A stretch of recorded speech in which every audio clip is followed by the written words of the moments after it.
Toyota is synonymous with reliability. It's a brand built on that selling point. If it's Toyota, it's gonna last. But to be fair, I do know that Toyota has some share of flaws that you ought to be aware of. Well, here we go. Hello everyone, this is Scott from CarlandTV. It's time to get in the front seat as today I will give you a rundown of some of the problems that are quite common to Toyota cars. Before I start, I would really appreciate it if you would push those buttons below. The subscribe button, the notification bell, all of them. This is not necessary, but those little clicks help a brother out. Plus, it pushes me to give you more valuable car-related content on your screen. Now, buckle up, and let's get back to the video. Problem number 1, excessive oil consumption. Alright, so let me tell you about my experience and what I've dug into when it comes to Toyota's oil consumption issues, specifically the ones with the 2AZF-E engine. This isn't just internet gossip either. This is stuff that Toyota themselves actually admitted to in one of their technical service bulletins. I've seen it firsthand and read through the docs, and I can tell you exactly why this problem exists, what causes it, and which cars are affected. The root of the problem is with the pistons and the oil control rings. Toyota, trying to squeeze more fuel economy out of these engines, decided to use low-tension piston rings. In theory, it works. They reduce friction, which helps with miles per gallon. But in reality, they don't press hard enough against the cylinder walls to scrape off the extra oil like they're supposed to. So, oil just stays on the walls, gets into the combustion chamber, and burns off.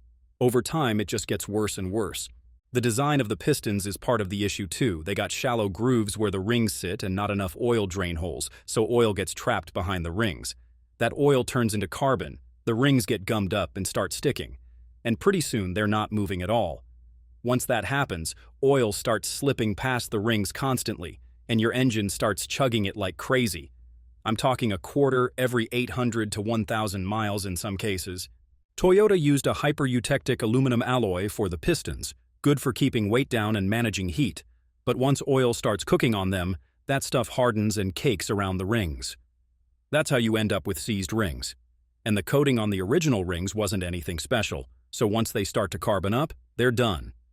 No amount of oil changes will fix it once it gets to that point. Now, when it comes to the engines, this was mostly a 2AZF-E problem.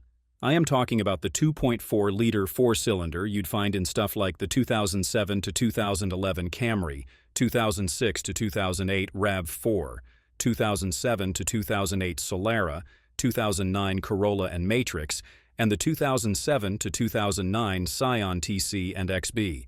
These were the worst offenders. Toyota even extended the warranty on some of these if they were burning too much oil. They had a test where they'd top off your oil, send you home for 1,200 miles, and then check how much burned. If it was over a quart, they'd do a rebuild with new pistons and rings if your VIN was eligible, and you were still in that 10-year or 150,000-mile window. You might have also heard people talking about oil consumption on the two ARFE or 1ARFE engines, which are the newer 2.5-liter and 2.7-liter four-cylinders. Those showed up in cars like the 2010 to 2011 Camry, Highlander, and RAV4. And yeah, there are some reports out there, but Toyota never officially put those engines in the same TSB. So while there might be a similar design in the pistons or PCV system, there's no factory acknowledgement on those, which makes it a tougher case. Speaking of PCV systems, that's another thing. If the PCV valve clogs or starts sticking, it throws off crankcase ventilation and causes more oil vapor to get sucked into the intake or pushed past the rings. Combine that with rings that are already stuck, and it turns into an oil-burning disaster. The engine looks clean from the outside. No leaks, no smoke. But meanwhile, you're topping it off every other gas fill-up just to keep it alive. The big issue is that these cars don't usually have an oil level sensor, just a low-pressure light, so you won't even know it's low until the pressure drops, which could be too late.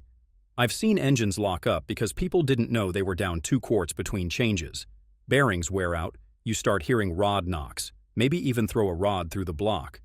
I'd say it's ugly. Problem number 2. CVT issues.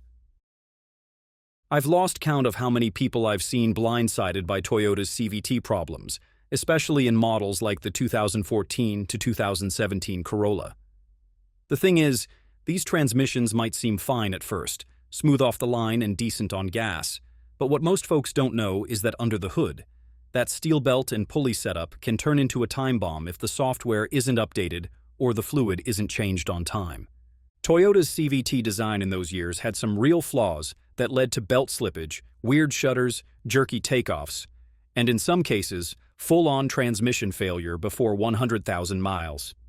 And the kicker is that a lot of it came down to poor calibration in the transmission's computer system, not just hardware. So here's the deal. Toyota's CVT, unlike a regular automatic, doesn't have gears. Instead, it runs a steel push belt between two pulleys that constantly change size to give you infinite gear ratios. Sounds cool, right? Smooth acceleration, better miles per gallon, no shift shock, all that good stuff. However, the setup is finicky. That steel belt is strong, but it has to have perfect tension, and the pulleys it rides on need to be absolutely clean and smooth. If you get any wear or slippage, things go downhill quickly. What Toyota did wrong early on was the calibration. The computer, which is the Transmission Control Module, or the TCM, didn't always manage the pulley ratios properly, so the system would constantly cycle the pulleys back and forth in a way that wore them out faster than normal. Some people got warning lights, others just started feeling weird hesitation, sluggish takeoffs, or a nasty shudder when trying to accelerate. I've seen cars with less than 80,000 miles acting like the transmission was on its last leg. Toyota actually released a technical service bulletin for this and told their techs to reflash the ECM and TCM to fix the software logic. If the update hasn't been done, that transmission is basically eating itself alive. Now the belt, yeah, it's made of layered high-tensile steel and it's tough, but it can stretch or slip if the fluid breaks down or if you're constantly hauling or driving aggressively. And when that belt starts slipping on the pulleys, it scores the surfaces. Once that happens, it doesn't matter how new your fluid is, you're going to get slipping, whining noises, and maybe even RPM spikes without speed to match. That's usually the sign it's time for a rebuild or a full swap. Toyota also called their CVT fluid quote-unquote lifetime for a while, which was nonsense. The fluid they use, either CVT-TC or CVT-FE depending on the model, isn't magic. It wears out. It gets hot, picks up metal shavings, and loses its grip over time.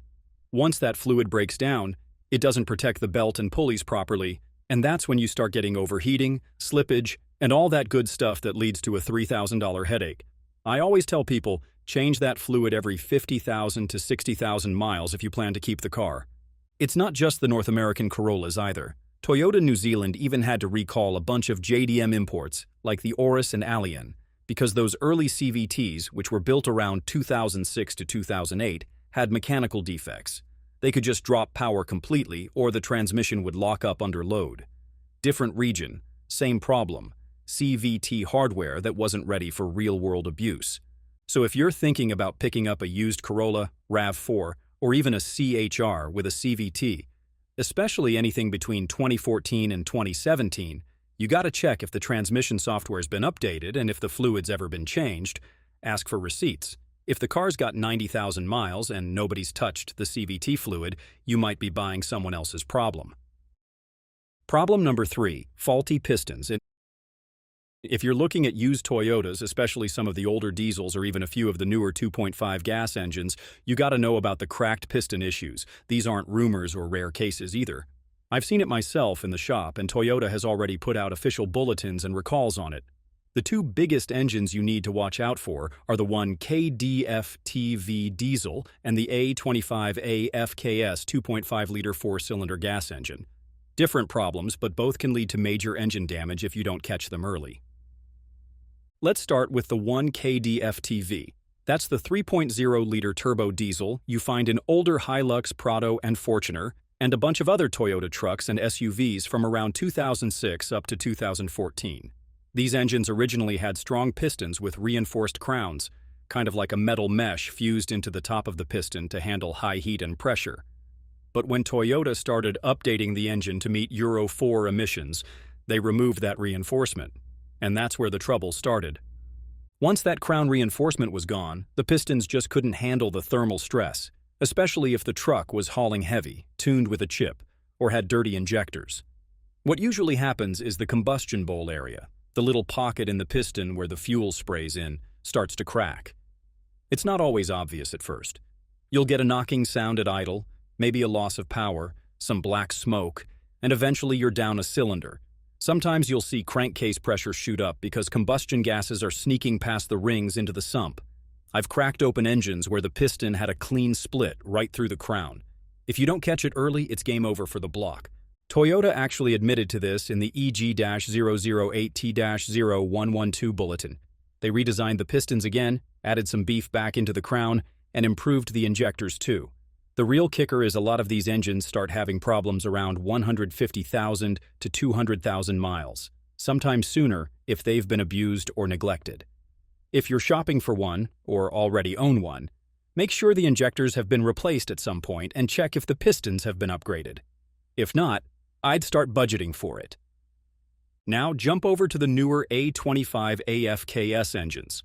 These are in the 2018 to 2020 Camry and RAV4. Totally different kind of motor. This one's a high-efficiency, high-compression gas engine with all the bells and whistles. Direct and port injection, electric VVT, dual oil jets per piston, laser-welded valve seats, you name it. The pistons are lightweight aluminum T-style units with low-friction coatings and diamond-like carbon rings. On paper, this thing is tight. But early production had a serious screw-up. In 2018, Toyota had a batch of Camrys where the pistons were machined too big. The tool that cuts the pistons was misaligned, and they didn't catch it until after the engines were built. What that meant was pistons were riding tight in the bores, creating way too much friction and heat. The symptoms include rough idle, loss of power, smoke, and in some cases, total engine failure. Toyota caught it and issued a recall, where they inspected and swapped out entire engines on the affected cars. It wasn't a huge number of vehicles, but if you've got a 2018 Camry, you'd better run the VIN and check the recall history. Outside of that recall, I've also seen a few guys report problems with the A25A engines overheating, usually because of water pump failure, and that leads to piston scuffing or even melting. That's not a design flaw with the piston itself, but these engines run hot and tight, so if your cooling system goes, things go south real fast. You can end up with seized rings, blown head gaskets, or cylinder scoring in no time. It's not that common, fortunately, but it's something to be aware of if your coolant light ever flicks on. Problem number 4, water pump failures. If you're driving or shopping for a Toyota, especially something like a Tacoma, Camry, RAV4, or even a Corolla, you really need to keep an eye on the water pump.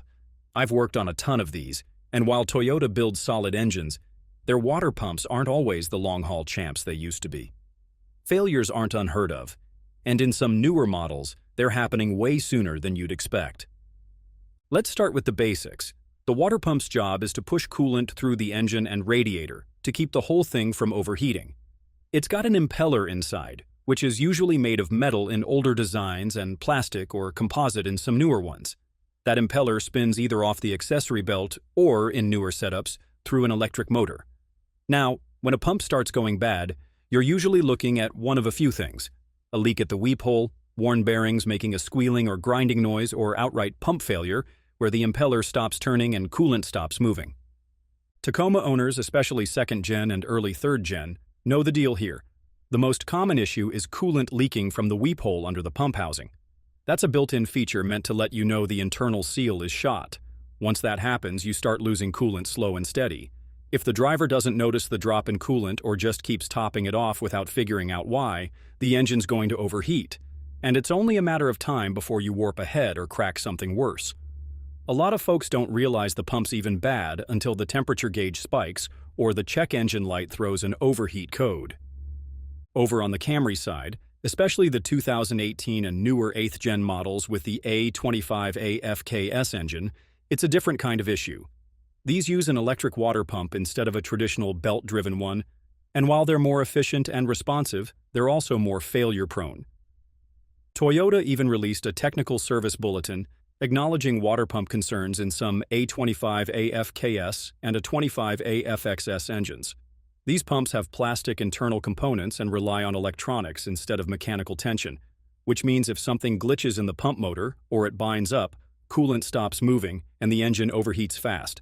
I've seen engines toast themselves in under 10 minutes from a failed electric pump. One guy on Toyota Nation had a 2018 Camry that seized up from piston melt after a silent water pump failure. No warning until the temp gauge hit red and it was already too late. Same story for the RAV4, which also uses the A25AFKS. There have been multiple user reports of sudden pump failures in 2019 to 2021 RAV4s, usually showing up as overheating under load or random coolant loss with no obvious leak. Sometimes you get a rough idle or limp mode when the ECU picks up an overheat condition. It's not across the board, but it's common enough that if I were buying one used, I'd want proof that the pump's been replaced or at least carefully inspected. Now the Corolla doesn't have quite the same track record of sudden pump failures, but once you pass 100,000 miles, the classic stuff starts showing up. Bearing noise, coolant seepage around the housing, sometimes a little belt squeal from the drag. Especially on the 1.8-liter and 2-liter engines from the mid-2010s, I've pulled out plenty of factory pumps that were barely hanging on. These are mostly mechanical belt-driven pumps, and the seals or bearings just wear out over time, especially if the cooling system hasn't been flushed regularly or the wrong coolant was used.